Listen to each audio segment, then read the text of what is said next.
आपके मन में एक सवाल, काफ़ी लोगों के मन में ये सवाल चलता, आपके मन में नहीं चलता कि ये जो धरती है, ये भौतिक जगत है, ये सूरज, तारे, चांद, ये सभी चीज़ें टिकी किस पे हुए हैं? ये अधर तो है नहीं। आप भौतिक जगत तो कहता है कि ये तो भाई ऐसे ही बस अधर ही है, आकाश में ही है, ऐसे ही बोलते हैं। तो दुनिया क्या समझती है कि ये अधर पधर बस ऐसे ही है, जबकि ये बात सच नहीं है। इन सभी का जो आधार है वो है आकाश तत्व। एक उदाहरण से समझने की कोशिश करेंगे।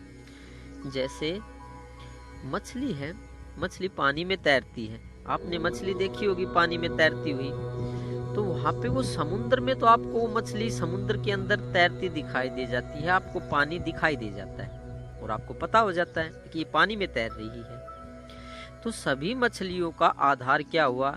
किस पे टिकी हुई है मछली? सभी टिकी हुई है पानी पे। इसी तरीके से एक दूसरा एग्जाम्पल है, हवाई जहाज है, एरोप्लेन। वो किस पे तैरता है? वो हवा पे तैरता है।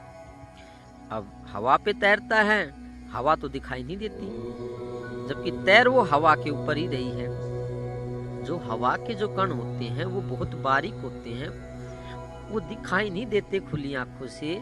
लेकिन इसका मतलब ये तो नहीं है कि हवा दुनिया में नहीं है, इस धरती पे हवा नहीं है। वो आपको भी पता है कि धरती पे हवा है। तो जैसे हवा में एरोप्लेन, हवाई जहाज तैरती है, ऐसे ही ये सूरज, चांद, तारे, धरती, आकाश में तैरते हैं।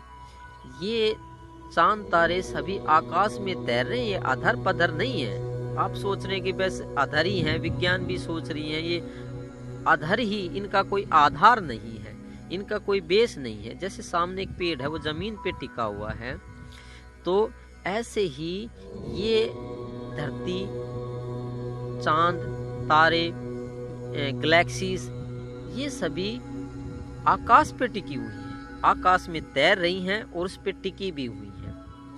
तो ये दो उदाहरण दे के मैंने समझाया कि जो आकाश तत्व है वो ज्यादा बारीक होने की वजह से दिखाई नहीं देता, हाँ, लेकिन उसमें तैरने वाली चीजें सभी दिखाई दे जाती हैं। जैसे अभी ये सूरज है, सामने सूरज है, ये आकाश में तैर रहा है। अब आकाश में तैर रहा है तो सूरज तो हमें दिखाई दे गया, लेकिन आकाश हमें दिखाई नहीं दे रहा है ज्यादा बारीक होने की वजह से।